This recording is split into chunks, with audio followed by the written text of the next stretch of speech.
guys, and welcome back to Beyond the Whistle with me, Matty K, and we have another deep dive for you today. And today's a Man United fan of all people. Now, for those who have kept in sort of close contact with my contact, you might recognise him from the very, very early days because you have been on a podcast with me before. But please welcome to the podcast for the first time on Beyond the Whistle. Hello, Phil. Hello.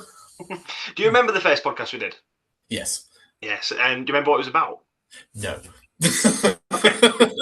Good start. Right, mate. My first question for that I've been asking everyone is simply how are you? Are you okay? It's a busy time for content creators. I know you're not a content creator traditionally, but how are things at home, mate? Oh well, now you want to ask. This is really the right time to ask. No, everything's sound enough. Just plodding away, just doing the usual sort of things. Going to have a busy this month. At the moment, it's relatively relaxed in comparison to normal ones. Because September, October, November, I'm going to have like one evening off every 2 weeks, so that's going to be busy as anything. Yeah. Your Thursday nights are still free though, right? Oh, yeah, that's I'm including that as one of the things that's taken up my time and worth it every moment. Good. Did you enjoy the World Cup? Yeah, actually. Yeah, I did. I know I don't really want to bring this back up and stuff because it's a sore subject for England fans. But did you enjoy the experience of it? Oh yeah. To be honest, I don't think I've ever been a negative England fan. I think I've always kind of regarded England fans having, I don't know, daft expectation. Like they think England are okay. Before Gareth Southgate, everyone was thinking like that England should be going semi-finals. England have never been, as far as I've been watching them since like 1998. England have never been at semi-finalist quality. Quarterfinals is what they kind of are to go for. So honestly, for the past 6-8 years, it's been an absolute delight. I personally love Gareth Southgate. This World Cup, things to critique about it. The way we went out, yeah, that was annoying as anything. And actually, in some regards, kind of shows the justification of Gareth Southgate. So in a twisted way, I'm kind of like, well done, GS. Well, we had this conversation, didn't we? Because we went to go see Gareth Southgate do a live talk, and you sort of saw it from a different perspective, didn't you? It was quite interesting. Yeah. He just comes across as a really nice fella. Like, it's great hearing them because you kind of recognize the intelligences. And I think, if I recall correctly, I think he was talking a lot about like his man management skills with people. But yeah, no, I enjoyed it. He was the first England manager, to make me feel feel basically proud of England in terms of like the way they were playing. So when we got knocked out by France, I think, was that 2018 or 20? I think it was 2018 when England got knocked out by France by like quarterfinals. Arguably Southgate's worst record with one of the international tournaments. That was a game where I thought England looked amazing. They actually matched France. In all honesty, were probably actually arguably better. It was just some of the play that Foden and Saka were playing was actually just a delight to watch. I was just so proud. It's really nice. It's nice to actually feel proud and hopeful of England at the same time. Yeah, I think that was the year Harry Kane blasted that penalty over the bar, wasn't it? Which, let's not go into that. Right. You are a Man United fan at heart, so I want to pick your brains about Man United and try and give some of the listeners an insight into what's been going on during pre-season. But were you happy with the way your team performed last season? Obviously, you had a manager change, a bit of a manager bounce as well towards the back half of the league. So was you happy overall? Yeah, they brought the feel-good factor back again. Some annoyances just because I think people have like short-term memories. So in all honesty, the way they were kind of stuff they were almost praised for Carrick was kind of like they'd forgotten about Ole Gunnar Solskjaer in what he did as well. I do think people are really harsh on Solskjaer because when he came in, it also brought the feel-good factor back. And when Fergie left, in my mind, I thought, like, give United 5 seasons for them to win the league. They haven't won the league within 5 seasons. Just admit defeat that basically the empire has no more. Empires come and go. It's been City's empire for the past 10 seasons. We've been very lucky, or it's been very nice having when Fergie was in charge, but a lot of it has been people still, and it does annoy me because they did it with Arsenal as well quite a bit, where Shearer had a rant on Match of the Day about 10 years ago where he was saying, can people just stop talking about Arsenal as being title challengers because they haven't done anything for ages? I'm sure as a Spurs fan, you would have loved that little speech from him. It's kind of the same with United. United have not been title challengers for, literally since, around about Fergie time. Even when Solskjaer came second, that's the closest we got to, but it still wasn't really properly challenging because we're too far behind City. So in all honesty, it's just been. It was nice, Carrick kind of bringing on a bit more feel-good factor. Fernandes obviously how he was last season was brilliant, and to be honest, United have become a bit of a the season. I think it was the season before. Or was it? To be honest, everything's kind of blurred into one. Was it last season? Was it generally last season when United had Ashworth and then let him go? Ashworth last season. I'm pretty sure it was like the start of last season when then they've been courting him. Like Ashworth went on gardening leave. I think it was early parts of last season. Yeah, yeah, you're right, mate. Last season, you're talking to the wrong person because last season was such a long season for me, and I'm trying to put it to the back of my mind. So, no, please tell us more about why it was a long season for you. Please go into details. We don't need to go into that, do we? But yeah, it's been a long season. But no, like I think just in case, sorry if I'm getting the two seasons blurred together, but the last season when United had been courting basically get Ashworth, they got Ashworth finally on board. Then they let him go within a matter of months. I think they'd also let go Ten Hag, and so actually no, this would have been because obviously so it was 2 seasons ago. Yeah, 2 seasons ago they did that obviously because Amorim was in charge last season. And you kind of felt massively deflated because you thought, well, United's just been a bit of a joke behind the scenes. They're brought in Ineos and they're trying to do things, making mistakes, to be fair, but they're new to it. So actually, honestly, Carrick by the end, just what he was doing United, it was just nice to have that sort of feel-good factor, to see some success, whatever the results were. United probably did get away with quite a bit, in fairness, of riding their luck. But when Carrick came on in what he beat Man City and Arsenal in the very first 2 games, it was just wonderful from then on. Yeah, Dan Ashworth will be leaving his role in 8th of December 2024. That was announced. Yeah, 2 years ago. Yeah. But yeah, how do you think your team has performed in pre-season? So I did actually kind of, from what I've seen, I've been hearing good things. I've just called like little highlights and things. They did, I think they win on penalties against Leeds recently, and they lost. I've got your fixtures up here. So you started with a 1-0 loss to Wrexham. But I think a lot of your players were still coming back from the World Cup and stuff like that. So then a 5-0 win against Rosenborg, 2-1 against Atletico Madrid, 1-1 against PSG. You drew 1-1 with Leeds, but won on penalties. And then your last game, you lost 4-2 to AC Milan. I think there's been a lot of positive talk about Mason Mount being on it. And I can always mispronounce his name, but Mbeumo, he's done really grand as well. I think, yeah, those two have been getting decent praise. I know when we lost to AC Milan, when we were watching the highlights, it looked like we were leaving a bit too many gaps at the back, but you can't really judge much by pre-season, to be perfectly honest. Yeah, this is the question that I do like to ask everyone. Are you a type of fan that is interested in pre-season? Do you not really take too much notice into it? Not too much. The only time I really can't pay attention to it is when I'm trying to pick fantasy football. To be honest. Yeah, no, look, that's fair enough. I know a lot of people don't really take much notice to it. Some people live and breathe pre-season. I do think it's a good opportunity to see some new players, which is my next question. Are there any youth players who you think have stood out that might break through into the squad? I'll be honest, I'll be absolutely making things up if I try to say yes on that one. I mean, as in over the pre-season, no. Last season I did really like, to be fair, he's been around a couple of seasons, but obviously Dorgu did really, really well, but then he got injured. I actually quite like Ahmad. Yeah. I really quite like. He hasn't got much of a finishing product, but he's really positive. Wants to take people on. Couple of tricks on him. I just really like him. He's one of those, I think, in a few seasons, guy later on. He's closer to our version of Doku of City. Love Doku. He's brilliant. And his end product's getting a bit better. Ahmad kind of reminds me of him in some regards. Happy to take people on, really positive. Just not so great on the finishing side of things, but you can learn that.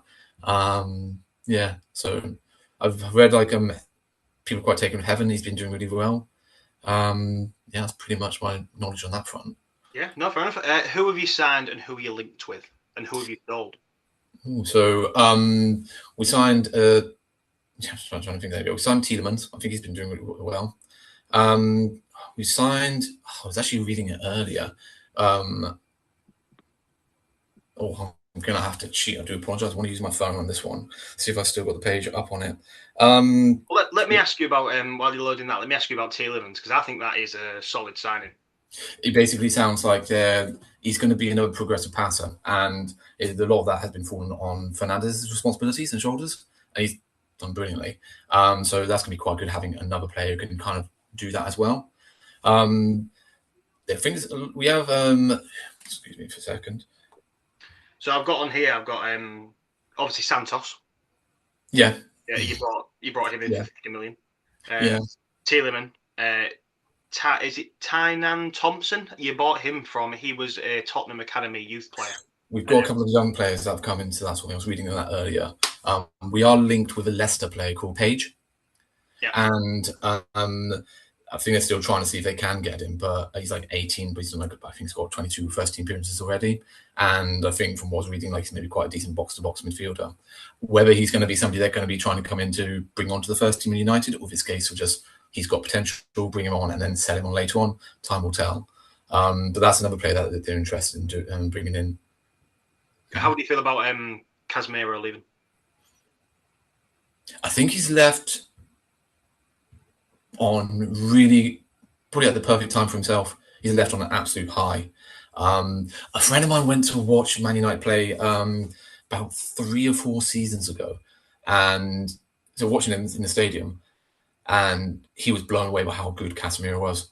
And you don't see it. You're saying you don't see it on the TV. You were seeing like Casemiro running all over the place, just didn't stop running.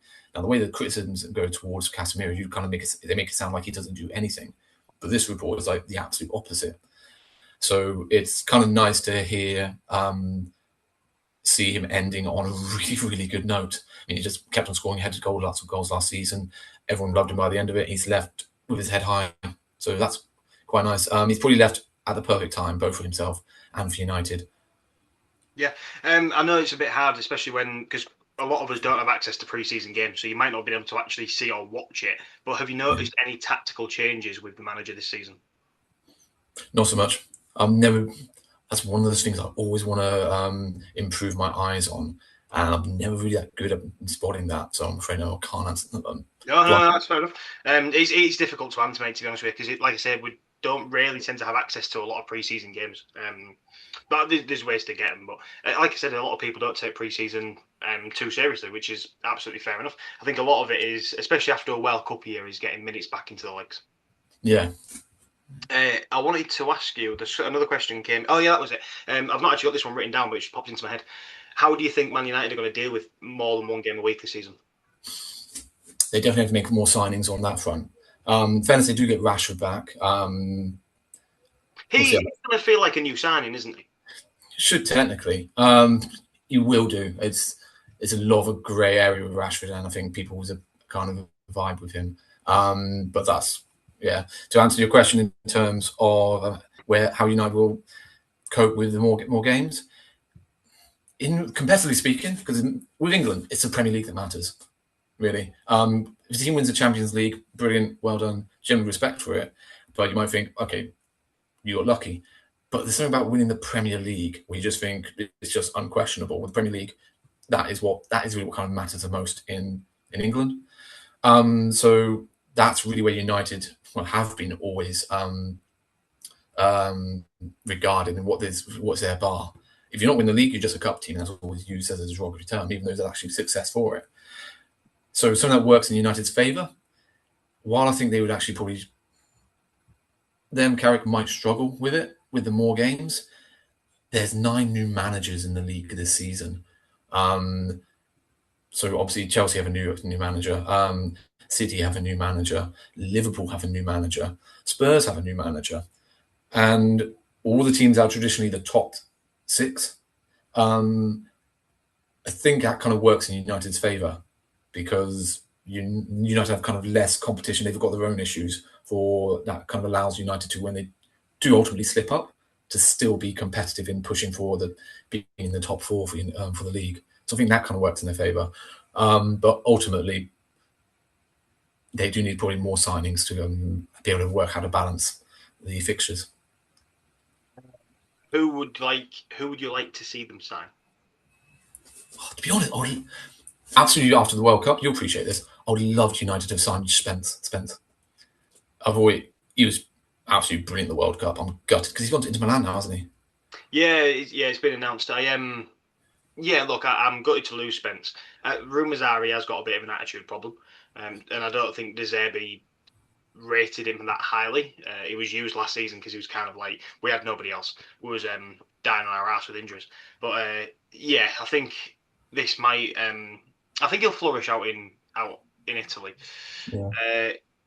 I'm not entirely sure would have fitted him in anywhere because obviously we've got Porro, and how do you bench someone who's just won the World Cup? Like, yes, don't get me wrong. If Porro gets injured, we're a little bit screwed. We do need to go out and make another signing. But yeah, Spence has been phenomenal for Tottenham, I think. Yeah, and so Spence would have been wonderful to actually see him get signed. To be honest, that's the main thing that's been in my mind within the player to actually try and have. I'm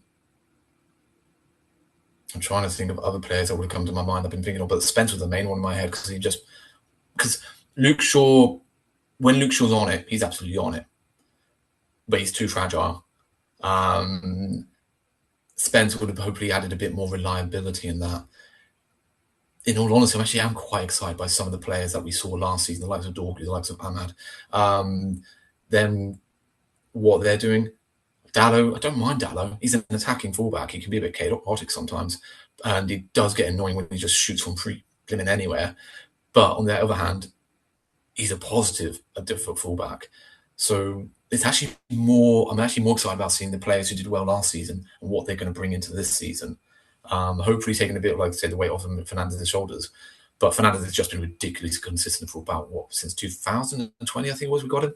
I'm actually kind of more excited just to see what the players that we've already got, how they progress. Are we ready for some quick fire questions? Go for it. You're going to like some of these. Which game are you most looking forward to this season? Oh, was United versus Liverpool. You are attending one this year, aren't you? Against Hull, yeah. Who is going to be the top scorer for your club and for the league overall? Oh, okay. League overall. Sure, that's going to be Haaland. I've not had a single person not say Haaland yet.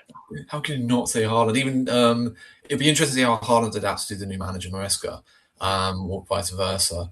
Didn't do good in the Community Shield the other day. Did he do well? I thought City weren't.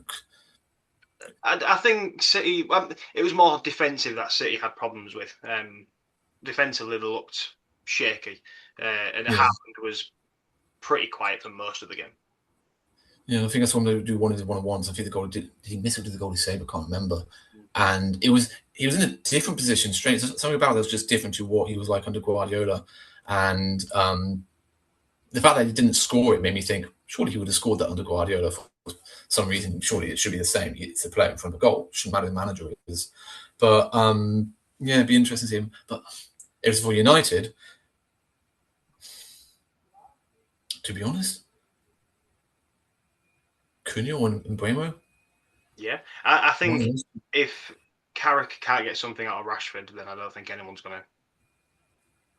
But dark horse Rashford this season, I think. I really do. Yeah. Who's going to win the Premier League? Arsenal. You answered that too quickly for Mal. Or 3 relegation predictions. That's actually even earlier. Sorry, Hull. Hull are going down. Sorry.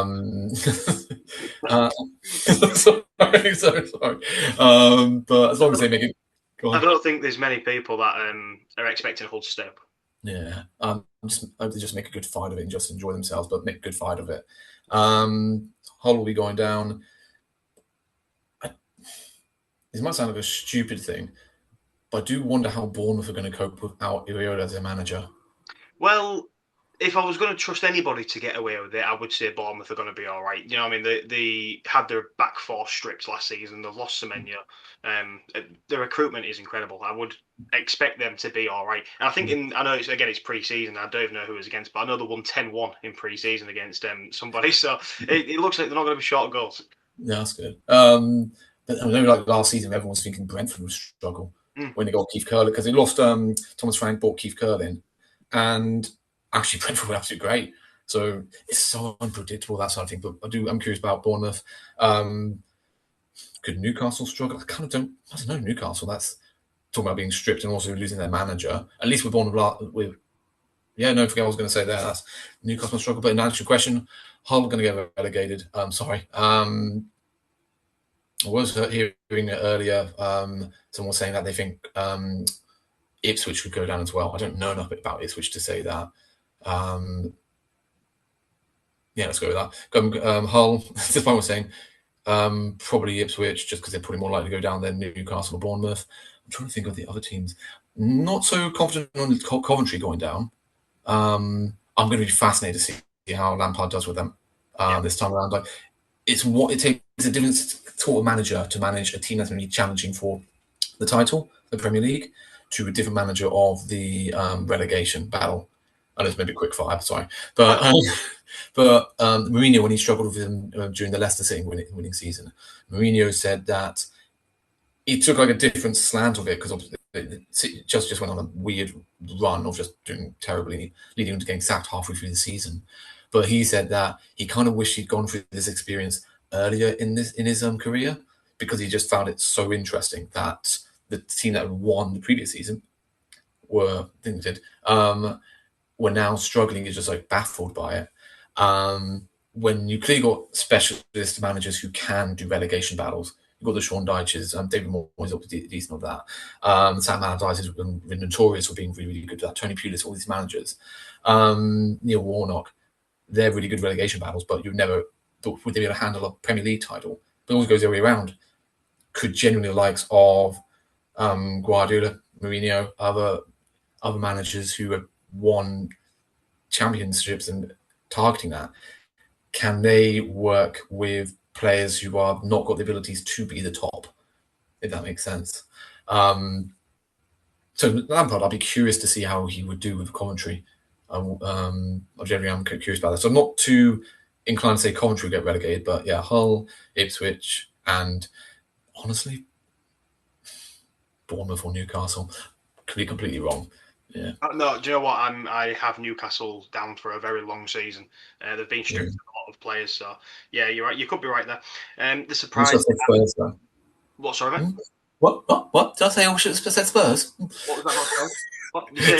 We ain't got to the top 4 question yet. Your surprise dark horse for the season? Is it really that much of a surprise if I said Spurs? In all honesty, right. It's a shout, isn't it? They're 1 game a week under De Zerbi. To be honest, only because in relative recent seasons, for how I'm actually not even taking the mick here, how bad Spurs have been. I'm actually kind of excited to see how they do, to be honest. So I don't know. Do Spurs count as being a dark horse? Yeah, I would. Maybe we had someone say Chelsea the other day for similar circumstances. So yeah, I would take that. First team, I know you just mentioned them 3. First team out of them to be relegated. Oh, Hull. Yeah. Hull on 20th. And it's never nice to talk about it, but the first manager to be sacked. Ooh. See, I have down as Eddie Howe, but obviously he's gone early. Yeah, he's left on his own terms. Good on him.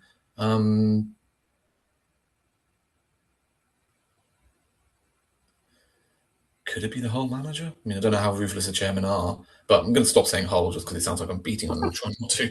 I'm really not. Depends how bad is it. Honestly, no, probably would end up being Hull man. Actually, in fairness, no. Who's in charge of Forest? Glasner. Oh, he's getting sacked.